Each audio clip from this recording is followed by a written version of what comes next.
Welcome to the Inspiring Great Leaders podcast. Today we have not one, but two exceptionally good-looking guests with us. First up is the CEO and founder of Speakers Institute and Speakers Tribe. He is a multi-talented entrepreneur, author of 11 books, including 5 international bestsellers, and a keynote speaker who has inspired audiences around the globe. He's been recognised as both the Young Australian of the Year and Edupreneur of the Year for his outstanding contribution to education and leadership. Please welcome Sam Cawthorn. How are you today, Sam? Yeah, I'm really good. I was literally listening to that intro thinking, man, who is this person? They are phenomenal. Anyway, then I realised it was me. Now I have to eat humble pie. Beautiful. And Sam's joining us from Hobart, Australia.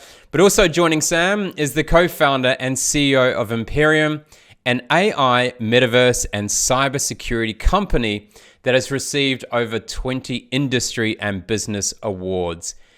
He's a renowned futurist who is passionate about the disruptive digital landscape for businesses and consumers alike. He is the author of the Amazon best-selling book, The Future in the Present: How AI Will Impact Your Life. Please welcome from Singapore, Tony Tan. Hi, everyone. Thanks, Craig, for inviting me for this show. Very privileged. I'm especially excited not only to have you in the same digital room with me, but of course, none other than Sam Cawthorn. I've been looking forward to this for the last 2 weeks since I got this invite.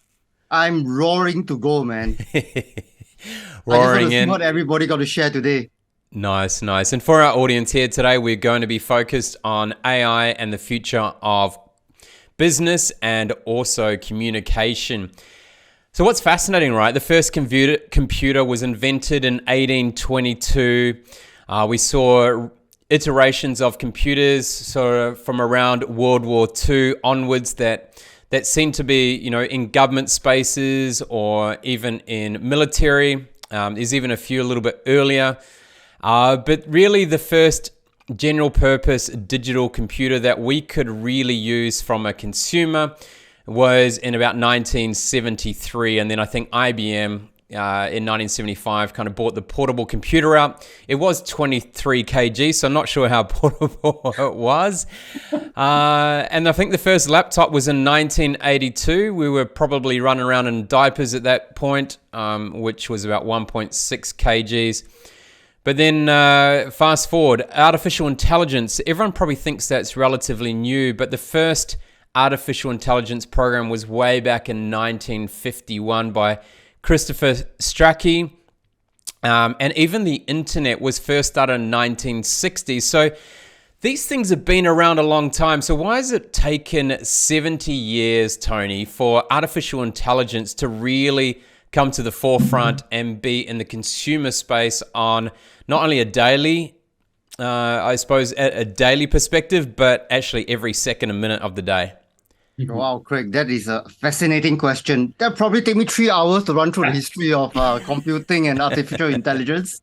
But I'll summarize like this way, right? No technology in this world lives by itself, right? Every technology is totally dependent on a set of factors, whether is it social factors or other technologies to make it work at the right time, at the right place. So you are right to say that technology has been here for a while, but each of them is not sufficiently strong or portable enough in their own ways to make it work for each other. AI is very heavy on computing skills. If the computing chips are not strong enough, AI will not work. And therefore, you are right to say that AI has been around for a long time. But for those of us in the audience, you might or might not know this, we have gone through 2 AI winters before we even reach where we are today. So the fact that we are successful and you're seeing it gaining the consciousness of humanity now is because of a confluence of factors and a convergence of multiple technology that allows this to happen. Yeah, fascinating. And look, Sam, it's kind of taken over our whole lives. I went to the gym this morning. As soon as I get in the car, it recognizes that I'm going to Mingara, to the fitness center, and it's already saying, would you like me to show you the directions on my GPS? How has AI kind of shaped your life at home? Look, massive. And if I may, I might also go to the first question that you asked, Tony, as well. maybe just maybe human beings, we haven't seen much innovation in AI until this year, because maybe we enjoy the mundane tasks too much, and we haven't innovated outside of those mundane tasks. And I'm actually being serious, because obviously what AI has done, they've actually gotten rid of a lot of the mundane tasks that us human beings do, so we can stay in that creative lane. And that's one thing I love about it. But look, in general, one thing that has upgraded me and my teenage kids that live at home with us is every room in the house is all voice activated. If we have any questions at all, we just have to say it in any room, and there is a factual answer that comes through, whether it's through Alexa or Siri or the like. If we want our lights to turn on, we just say something and it turn on in any color or any type or any brightness that we need it to. And so I've loved having AI incorporated every element of our home. And also with our teenagers, they love having their neon lights underneath their bed. And so, which is all voice activated and the like, or even just putting stars up on the roof, all through, the clicking of their fingers or the like. So it is fascinating what we're seeing, even, in our own home here. If we think back to when we were all in high school, I think computers, there might have been one or two maybe in the classroom. I know when I was at primary school, we had a Commodore 64. At home, we might have had the Atari, and we were playing Space Invaders or Pac-Man or something. But you think about now the advancement, I suppose, in technology when it comes to artificial intelligence.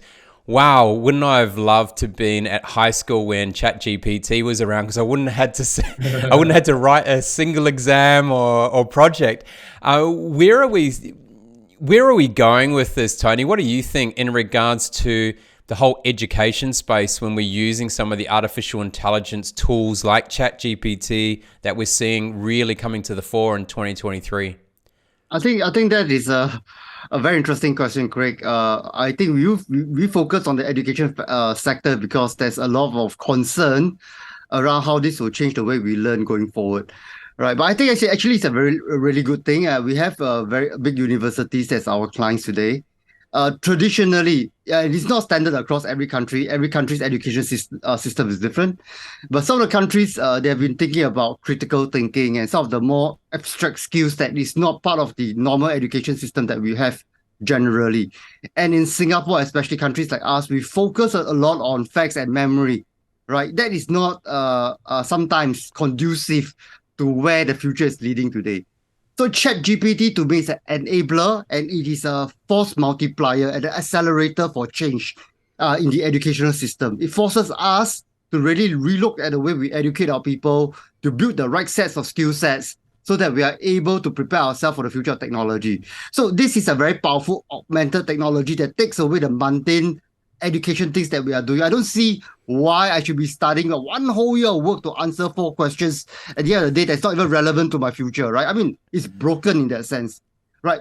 ChatGPT will help me to do some of this work, right? But at the same time, it frees me up from some of this tedious work on memory, of looking at facts, and see how these facts could mutate and could be harnessed for the future growth of myself and my field of expertise and for humanity as a whole. So I think it's a great thing. It augments me to do bigger things, especially in our educational system today.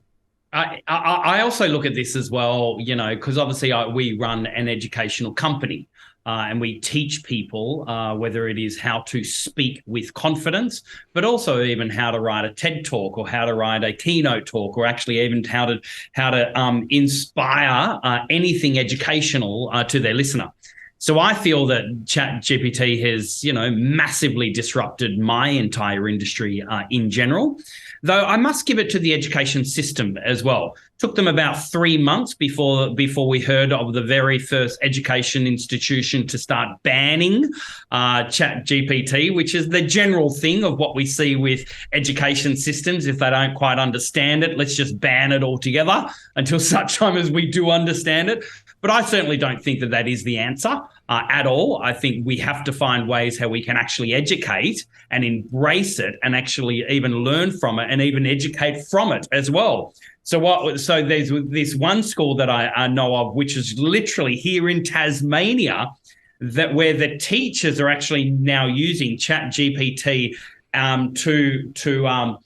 to send reports and to actually even critique students' work as well. So there has to be a way how we can not only, ban something when we don't quite know much at all about it, but actually embrace it in a more powerful way. Because what we're doing here within our education institution is that we're actually encouraging our students to use it. We're encouraging them to maximize their productivity and their performance by using AI. And I think this is going to be the key for the future. Yeah. So I bet you're going to be quite disappointed now that your son doesn't have to cart around an Encyclopedia Britannica brick in his backpack to school and he can just carry a phone. But what's kind of fascinating, I think, in this space as well is, everyone's talked about the digital world and technology taking over people's jobs, but we seem to have skill shortages and staff shortages all around the world. So I understand the skill shortages, so maybe artificial intelligence can help people accelerate their growth and learning, but I'm still fascinated that we are seeing staff shortages happening all around the world with a recession and the advent of technology. Isn't that fascinating? Uh-huh. And maybe it's because businesses, they actually haven't learned how to embrace AI as easily to actually fill these roles, or alternatively, the consumer market aren't actually embracing AI technology when it does come to customer service, when it does come to, ordering something, when it does come to, everything else. And I still feel that, back in the 80s, 90s, when we saw, negative opinions of robots and AI, actually did today a disservice. Because I'm still talking to older people, and excuse the pun, but it's true, that, they're still worried and highly concerned about AI and refuse to have any AI technology in their own homes or even, provide them with a level of customer service. So I still feel there is a long way to go for consumers to embrace AI in order for businesses to use AI more profoundly for the jobs that we're actually missing out. Why? Because they feel that they might lose consumers because they've got some AI technology serving them rather than a human being. So there has to be a middle ground here between analog and digital, and even educating the consumers that AI has to be the future. I mean, even if you look at, road safety. So clearly I had a car accident, yeah? And what I heard just recently, road safety saying we have to keep all AI cars or, self-driving cars off the road. And I'm thinking it's fundamentally wrong. I believe if you make every single vehicle on the road AI-powered and self-driving, we're going to eliminate 99% of all car accidents. So for me, there is a real analog thinking with our consumers that is fundamentally needing to change. Yep. So, Craig, I just want to give some context as well to your question, right? So you're saying there's a mismatch of work, and now that we are coming out from COVID, why is it there's such a mismatch of skill jobs out there? I think one of the main reasons is that during COVID, we have a lot of time to reflect, and we have this thing called the Great Resignation. I think we know about that the last couple of years, 1 year ago. And the reason is this: no, we are not going to accept mind-numbing jobs now, right? We're looking for meaning in life. We're looking for legacy, right? It is very difficult for you to work in a call center. You're flipping burgers every day and you call that a life, right? So people are refusing to do that going forward. And it's not because artificial intelligence is replacing jobs. It's because these are jobs nobody wants to do anymore. And it is precisely because of that. We need artificial intelligence now. more than ever to replace the mundane so that humanity as a whole has to move forward, right? The call is out there for more artificial intelligence systems to help the aging society, to help taking away the mind-boggling, the mind-numbing jobs so that we as a society can improve. Oh, I love your passion. Hallelujah. Now it is, I mean, we still need the human component. You've already touched on this a little bit when it comes to using artificial intelligence. I actually had one of our facilitator colleagues, Andrew Flannery, sent me a great message, and he's like, "Oh, I love GPT. He said, look, I punched in these coordinates around having Craig Johns come and speak in Law Society, and what are 5 tips that can help them?" And I loved it because it came back saying that I was born in Australia and that I was 5 years younger than what I am. So, so I love the fact that I'm younger. But it also means that, you can't just, at present, while it's still, the technology is still developing, you can't rely solely on the technology. There still needs to be a human touch point on certain things. Like I would hate to be at a conference and someone introduces me as someone from a different country and a different age, etc. So there still needs to be some fact checking at the moment. And I'm sure as it continues to evolve, that there'll be less of that. But where do you think the technology is at, Tony, in regards to accuracy when we're thinking about things like ChatGPT and other things that are searching and finding information at high speed to make sure we've got a lot more accuracy? So first of all, I just want to highlight an important fact that everybody listening has to know. ChatGPT is trained up to 2021. Today we are 2023. So there's 2 years of facts on the entire internet that's not visible to ChatGPT, right? At the end of the day, the technology, I want to say a little bit. I will go deep dive a little bit, but it's an important point. I think sometimes we get confused with artificial intelligence and machine learning. Well, artificial intelligence is a sexy term and we embrace that term, but at the end of the day, it is actually machine learning. It is actually a machine that learns, right? So it is as good as what we feed them. So if we are not conscious and we are not ethical and we are not careful of what we input into this machine, it will learn the wrong things and output the wrong results. So therefore, today, there's always human intervention that needs to be involved. So one of the examples I'll give you is that there's this incident that we almost started World War III because of this guy, Colonel Petrov. He's the guy who averted World War III. Why? Because Russia has the greatest radar systems. But the greatest and the most mighty radar systems mistook a cloud flare for a nuclear launch by the United States. They have only a couple of seconds to react. If he was to let the system to automate it, 3 of us won't be here talking today. But because of the human in the loop, because he has critical thinking, because he is now exercising his decision, and he prevented World War III as a result of the human interface. So whatever technology that we have today, we will definitely need a human interface at the end of the day. And therefore, for our audience today, we humans is the master of this technology, and we have to work with this technology to the greatest benefit to all of us.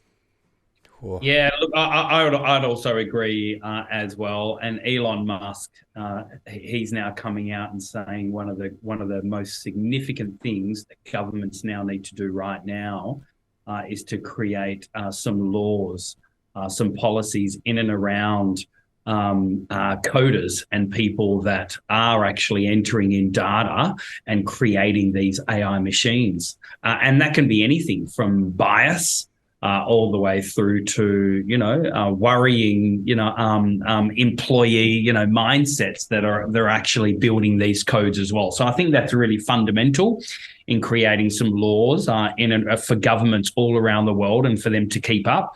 But one of my mates, his name is Andy Sorman Nelson. He's a futurist. And he did write a book a few years ago, which is still very prevalent today.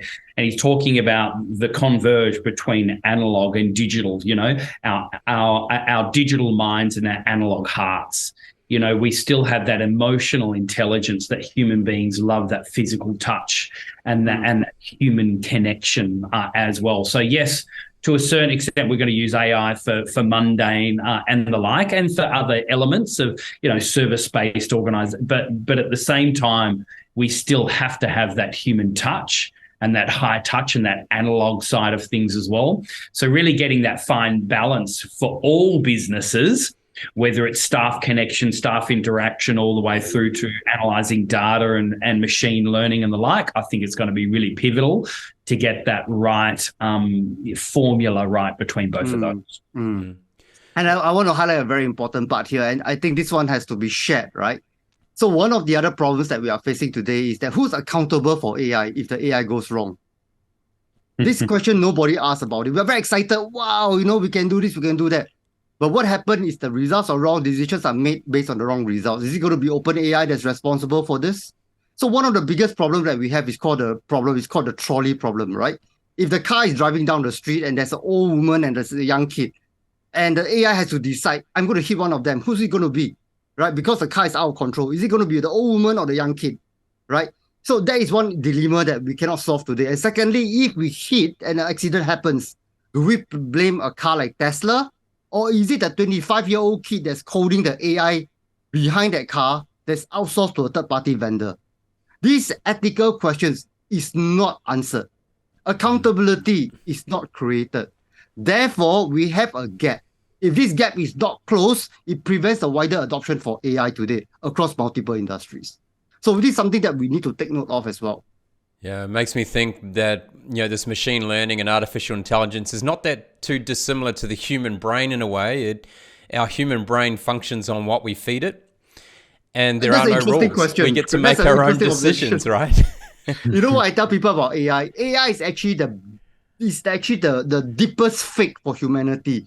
It looks almost like humanity, but it's not. And that creates the confusion for a lot of people. One of my greatest banes in, I suppose, the advancement of technology so far is the customer service chatbots, which drive me insane.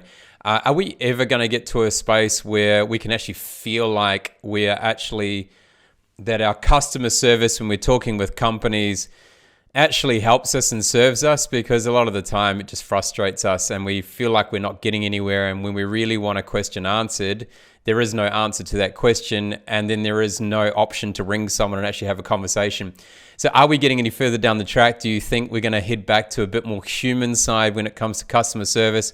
Or are we just now we're stuck with chatbots? Look, I reckon we are at the precipice of customer service and AI. And it's mainly because what we're seeing right now with AI, which we've never seen more advancements than what we're seeing. So I cannot see organizations and businesses spending more money on human customer service, but I can see them spending more money on getting on answering the specific needs of customers' problems utilizing AI. So my gut feel says, and mainly because I run companies, and this is what I'm going to do as well. I'm not going to bring more people to do more customer service where an AI could actually, to a certain extent, answer their question even better in a short period of time, particularly utilizing some of the up-to-date AI stuff that we're seeing now. One thing that we are doing is we're using a couple of other great AI tools, and here are a couple of examples.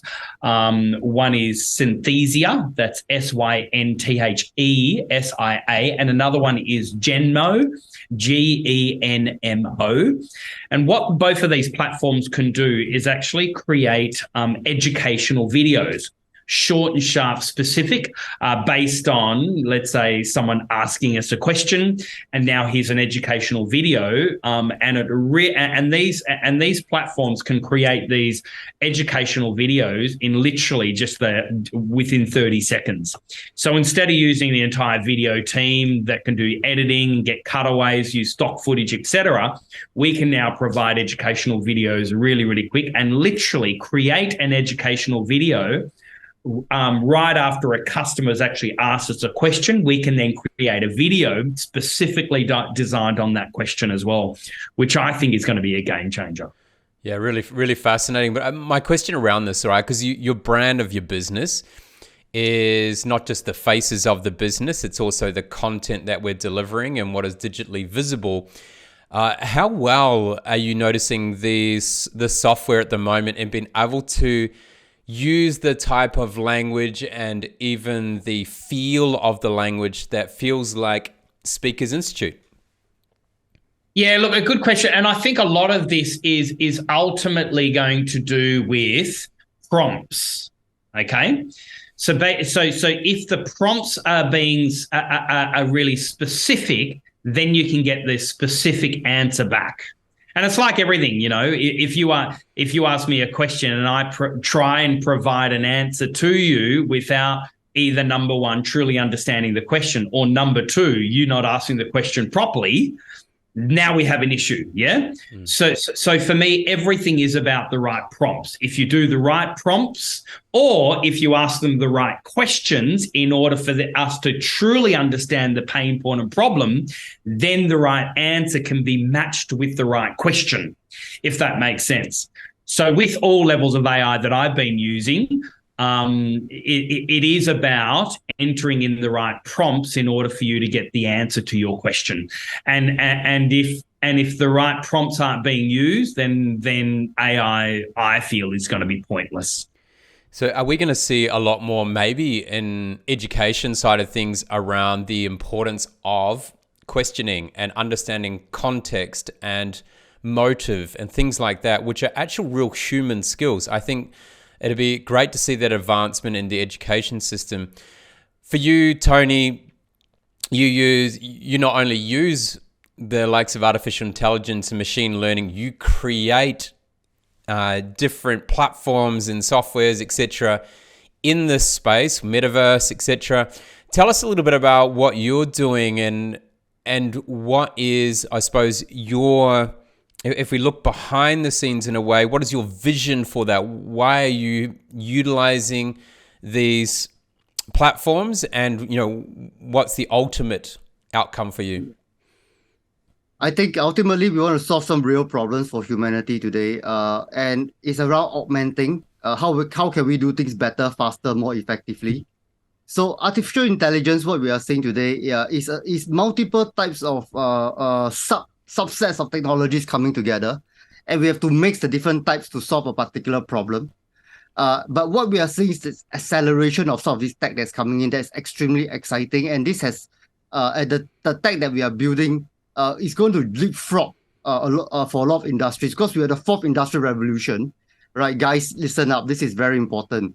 Yep. You have an opportunity today. It's just like when the internet just started. If you get on board the bandwagon, educate yourself on artificial intelligence, educate yourself on the possibilities, you have a chance now to leapfrog your competitors in terms of customer service, in terms of business offerings. You have a chance to relook at how you can optimize your productivity. This is the time where the small takes on the big. This is a great equalizer for everyone. So for us, we are harnessing this technology to go to the market, to create new products, to make an impact. But it's not just for a company like us who has these development skills. We hear clearly from Sam earlier. How is he using this to create a difference? How is he moving fast? How, as the owner of an organization, is understanding that tech. Sam is not necessarily a technical guy. He's far from a technical geek. But the most important thing is he understands, he harnesses, and he's not afraid to experiment. And that, to me, is a hallmark of a successful entrepreneur. And everybody could have tapped on this technology. We're talking about the democratization of AI. So all our audience out there, please, this is an opportunity. Now is the time. Harness this technology, right? When the world is still sleeping, what's the word that Sam used? When people are zigging, you are zagging, right? So GPT-4 AI will allow you to zag like nobody before, right? So I also want to quickly answer one last question, Craig, about you talk about chatbots. Yeah, the chatbots are quite dead. They're stupid. There are things that called stupid chatbots out there, right? There's intelligent and stupid chatbots. So the thing is this, ChatGPT is so profound, we don't really understand what is it going to do. But let me tell you what's missing in this world. The robots are dead, right? The robots can not even real life, but they cannot communicate, and that's a problem. But ChatGPT put the human in the communication. So robots will be very close to what you have as a human. And Sam spoke earlier, right? People are resisting. Why? Because they see it as a technology, they see something that is not approachable. But when you communicate like a human, powered by ChatGPT, and with ChatGPT-4, with expression, ability to understand expression, you are going to see human-like communications across chatbots, across robotics. This will fundamentally transform the way we live, the way we play, and the way we work, right? I cannot even tell you right now in this short time how profound this change is going to be. But Yeah. it will have so much changes in the future of aging, the future of environment, the future of medical research. It's going to change every industry. And here's two specific examples on this as well. And obviously, I'm also talking about ChatGPT as well. So for me, everything is about productivity, whether it's in the home or whether it's at work. So productivity at home. ChatGPT 4, you can take a photo of all the contents in your fridge and it will create a recipe for you based on what you already have in your fridge. Highly productive. Here's another example. I've got team members, and I've got one team member who's my copywriter, writes all our email campaigns, our customer service, our landing pages, web copy, etc. I've basically told her I want her to produce a minimum of twice as much work that she has been doing by utilizing ChatGPT. And you know something? She's close to developing 3 times more work is what she was developing. And now she's been working with us for 3 years. And now suddenly overnight, we're getting 3 times more productivity from her. So these are just 2 examples of how AI can massively improve your productivity in your personal life as well as also your professional life. I reckon it'd get a bit confused if it took a photo of your wardrobe, Sam, with all those black shirts and black pants. It wouldn't know what to do. What should I wear? What combination today? Now, Tony, you started talking about artificial intelligence or AI augmentation. I'm curious, how close are we to actually replacing communication skills, or should it be? I will tell you, I've been working. I have a team of data scientists that's working on it, and I think Sam knows about this, right? I can tell you today there's really some serious limitations. We are now distilling the art of communication into a science, right? But even that, if you look at things like non-verbal communication, we look at tonality, we look at speed of speech, we can distill it to a science. I can even look at your content. But what I can't do and what I will never be able to do, as far as I can see for now, for the foreseeable future, we can't do storytelling. No way. How is the AI going to train you on storytelling? I don't know when to stop. I don't know how to bring out the emotions. I don't know when to bring down the tonality when I have a sad event going on. Right? I can't. And that storytelling, emotional, is in the domain of humanity. Right? And that is solely in that domain. And only we can do it to the best of our abilities. So it allows us communicators to focus on what is important, not just about communication in the world of AI, but about the storytelling, about the story showing. It is extremely complex, right? So it is not something that at the foreseeable future, with all the latest AI advances that we can do.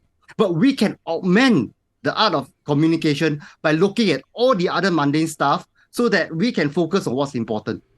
And that is to bring that emotion, bring that content across effectively to make people remember you. So it is totally augmenting. Yeah, I love that. Because I love that. You think about from, some of the keynote speakers were a little bit concerned when it was starting, talking about the idea of, people being able to produce great keynotes through artificial intelligence. But I'm very curious, how close are we right now to say something like a GPT,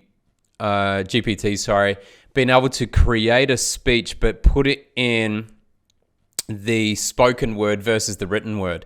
I'm curious to see, is there anything out there you've seen? Because if we got it to write speeches, then we're still going to get the same boring speeches, apart from maybe a little bit more interesting content from leaders or people presenting in the corporate space, because the written word, if someone reads it out loud, is actually quite boring. Yep. I will say this. I'm sure Sam has a ton of inputs about this, but at the end of the day, I think ChatGPT can create great content, right? But we all know content. If you want to create great content, you can get a professor to deliver that. A great professor has great content, right? We all know that. A lecturer has great content. But it's the art of delivery that differentiates between tech and humanity. And that we call it art because this is exactly what we need as humanity to do. Focus on that delivery, focus on how people can remember us, focus on storytelling. These are exactly the skills that we have to focus today compared to the past. We can get ChatGPT to help us to write the great content, that's for sure, right? But who's going to deliver it and how do we deliver it? It is still extremely necessary today, right? So yeah, it augments us, we become more productive, it can even create a better speech for us, but we now can focus on the art of delivery, which is exactly in the domain of Sam, right? So yeah, look, from my perspective as well, everything about communication is winning another person's attention. But also not only that, then influencing them to take action. So whether you're a leader talking to your staff, whether you're a salesperson talking to a potential customer, or whether you're a husband trying to connect with your wife, everything around communication is keeping their attention and then influencing them to take action. And this isn't just the content, what we say. It's not just the words. It's not just the text itself. It is also how we say it. And so this is exactly what Tony's now talking about here, which is speed of speech, which is pauses, which is gestures, which is tonality, and everything like that. Now, ultimately, I have seen some AI tools that can do a nice pause. I've seen some AI, speeches that can do some levels of tonality, but the human side of human connection in our communication and also influencing us is a whole different skill that I've only seen human beings do. Yes, AI can inform, but when it does come to transform, when it does come to influencing someone to take action on something, that still will require a human being. And I'm hoping that it will always be requiring a human being as well. So we're talking about that non-verbal side of thing and talking about emotions, etc. Tony, your team, and obviously with a bit of support from Sam and I, have been creating a really good use of artificial intelligence software and the way we can augment that with people's communication skills. Do you want to tell us a little bit about Epic AI, where that concept came from, and where are we at in regards to how we can support people and being able to, as Sam said, be able to transform and influence people through how we speak? Yeah. Oh, listen to this. Come on, Tony. So thanks, Craig. That's the question I've been waiting for throughout the entire podcast here, right? Thank you for bringing it up finally. Come on. Yeah. So, all right, if you look at it, this solution was created to fill a gap in the market, right? We understand that it's hard to get someone like Sam or even yourself, Craig, to give us feedback, to give us training 24/7. We can be living anywhere in the world. And it's not just about your presence. It's difficult to reach out to you people. How many people know about you guys from, let's say, Africa or in the Middle East? They don't, right? And even if they do and have an important presentation the very next day that's going to transform their life, where are they going to get the feedback, right? And they don't even have an audience there that allow them to practice such an important presentation, right? So what we need is a pocket coach communicator. We call it Epic AI, right? That they can access it 7/24 hours. Now, what's inside Epic and why is it so transformational and why is it such a powerful augmentation? Because communication is a very broad aspect. We look at so many things. We look at nonverbal communications, and we know for a fact that nonverbal communications is a big part of that delivery, right? We look at your speech, we look at your tonality, we look at your body language, right? We look at your content. Are you congruent to? Is your content a positive content, right? And how fast are you speaking? And what's your energy timeline? Every single one of these will make or break a presentation, irregardless of whether it's business, an interview, or is it a keynote. Now, if we can distill this from an art into a science, I give you precise parameters and coaching on every single one of these parameters, you will probably be able to get about 85% of your communication right, including the worst one, which is filler words. How many of us has gone through a presentation and we got killed by filler words, death by filler words, right? And the thing is that most of these communicators, they're not even aware they're using filler words. They're not aware of their anxiety levels. and no one is telling them, and there's no way for them to be made aware. But this app, powered by artificial intelligence, not one type, but 8 different artificial intelligence agent technology will break down your entire communication into a science. We can tell you exactly what the areas you need to improve, right? There is no more guess. There's no more guessing, right? We will monitor your heart rate, we'll look at your anxiety levels, and we will measure every single thing so that you can ace your interview, you can ace your presentation, you can ace your keynote, right? Based on just training with Epic AI. And I can tell you for a fact, this is the most advanced communication tool in the world today. There's simply nothing like that. So we plays a humongous role in upgrading the communication skills for not just individuals, but corporate executives around the world when it's launched. So look out for it. It's going to be big. Oh, there you go. There's a filler word. Look, and we know of a number of a couple of different companies have tried to produce something similar in software to this before. What is the biggest challenge when it comes to human beings' non-verbals and looking at from a presentation point of view? What are the parameters that are really, really difficult for artificial intelligence, machine learning to actually catch, be able to assess, and then give feedback on? So I think if you look at areas that we do very well and areas that we need augmentation, areas that we do very well is that we can, that if you look at a person and you say that person is speaking too fast because he's anxious, this is based on your experience as a coach, correct? But today, my AI, by measuring using a watch, I'm measuring all your body parameters. I'm able to state for a fact that this is anxiety. Now, this is something that not humans can do, not even Sam, right? You need technology to do that. And you see, and in some of the content that some of these speakers are talking about, they might be very specific contents that we as coaches, we can't tell whether this content is real or is it relevant, right? Because we are simply not subject matter experts across every single content out there. But with AI, we have a very powerful capability to tell you whether your content is congruent or not. And this is something that really augments us as coaches, that gives us another dimension that traditionally has not been available to us. Now, these are fantastic, and this will really bring up the game, right, for communication skills.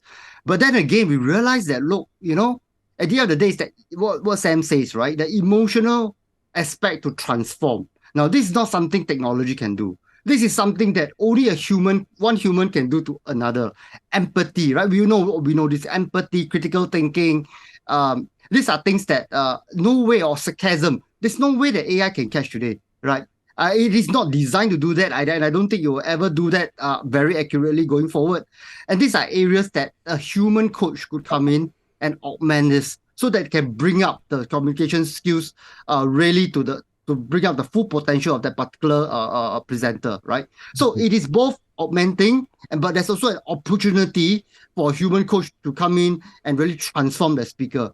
But I would say that for 80% of normal presentations, I think Epic AI could do a pretty good job. Love it. I think what I'm also hearing here as well, and in a way, it's such an oxymoron. Hey, these two words, trust and truth, right? So what we know, whenever you're hearing someone, you would like them to think that they're congruent and they're speaking their truth, right? And only through your own perceived, understanding of body language and people's communication can you sort of guess if they are congruent and speaking their truth. But I suppose now what Tony is saying is that the science to the art of what AI can do is see if you are congruent with what you're speaking. Yeah, and this is why it's such an imperative thing for all communicators and all leaders and all salespeople in general for them to speak their truth. Because when they speak their truth, then they're more trustworthy. And when you're trustworthy, then ultimately you can influence another person. So there's certain things that technology can do when it does come to trust and truth that not even human beings can do. And that is extraordinary. So for all those communication, speaking coaches out there in this world who are going, there goes my job. How do you think, Sam, we can leverage this type of technology rather than thinking of it as a threat? Look, exactly right. Look, to a certain extent, we can't be there 24/7, all the time when it does come to, giving people feedback. That's why I think technology can actually work really well, because it's literally a communication coach in your pocket, which is really, really cool. However, there are certain things that AI just simply can't do the way that human beings can do. And it's what Tony was saying earlier on in and around story. What we know about story is our number one trump card. No one on the planet has our experiences, has our story. Crafting that story, knowing how to emotionally move and shift the listener, that still will require human touch. When it does come to keynotes and the like, there's nothing greater when you can get a celebrity keynote to a stage rather than AI just delivering the same content. Yeah. So there's still that aspect of bringing a human being for that human touch. And ultimately, every human being still does need to upskill themselves with their own story, upskill themselves when it does come to their own communication, whether it's in their personal and their professional life as well.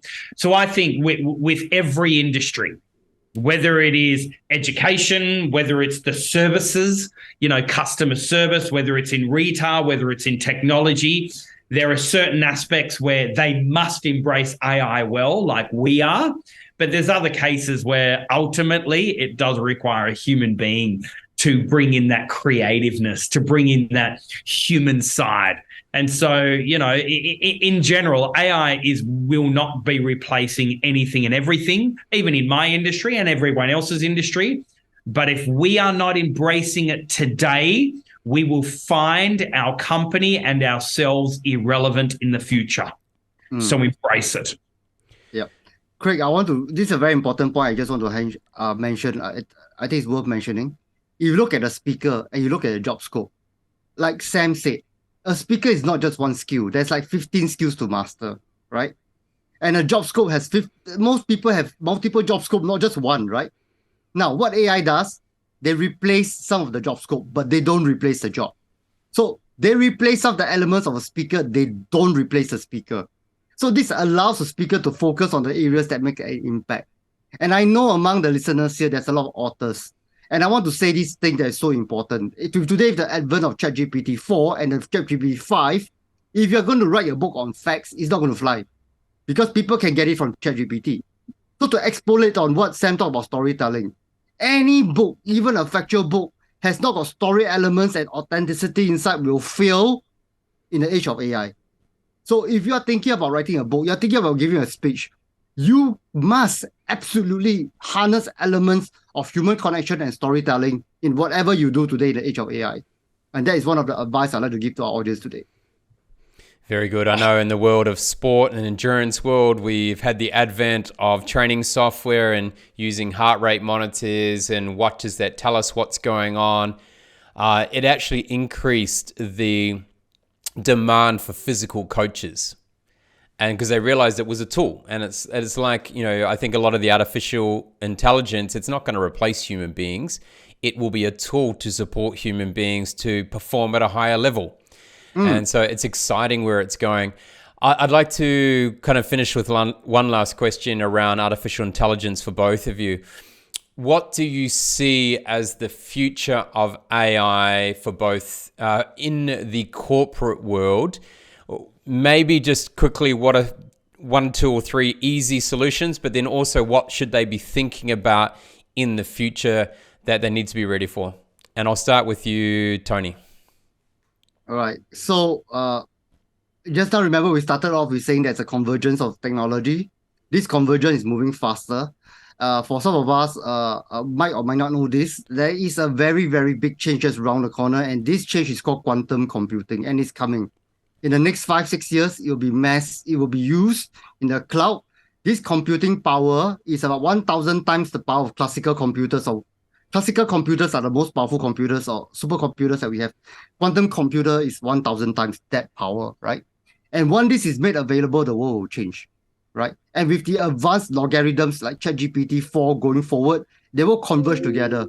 So the ability for us to solve world problems, create better services, more advanced robotics, you name it. Every industry from what you know today is going to be totally different in the next 5 to 6 years time. If you think that you know AI, you don't know anything. Wait till you see the convergence in 5 to 6 years time, ladies and gentlemen. My advice is really get to know this technology, understand it right now, embrace it. It's here to help you. There's no fear. All right. The one who embraces it is going to be the winner. And in the future, whatever things that you are doing, you'll be heavily augmented by AI, right?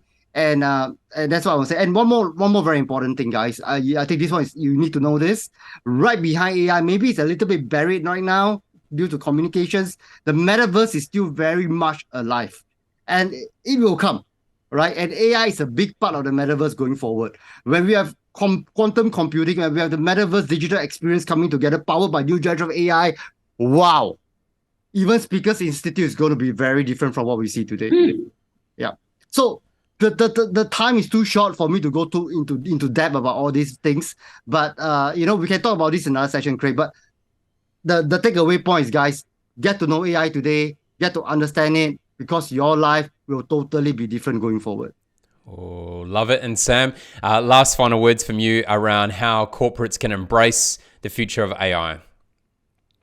Yeah, so I feel that the number one thing corporates need to look at is ultimately finding ways where there are mundane things that it's hard for a human being to stay creative and stay focused and enjoy that role, and fulfill that with an AI technology that could actually do it a little bit better, that it's also mundane as well. So I think for me, it is about leaning into it, don't being scared of it. It's about learning from it and finding out ways how we can be more productive with it as an organization and keep human beings in that creative space.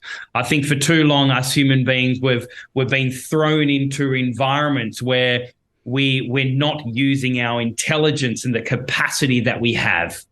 And more with this new generation that's coming through, young people want to be creative. They want variety. They want innovation. They want to be agile.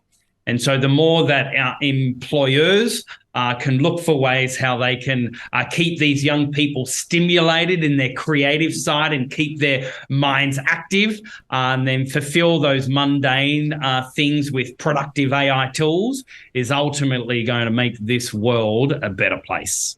Outstanding. What a great way to finish. And we normally ask a few questions at the end, but we've run out of time today. So what I'm going to do is I will put into the show notes how you can connect with both Sam and Tony. But thanks everyone thanks both Tony and Sam for a wonderful interview today. It's been a great conversation, and I look forward to catching up with you soon.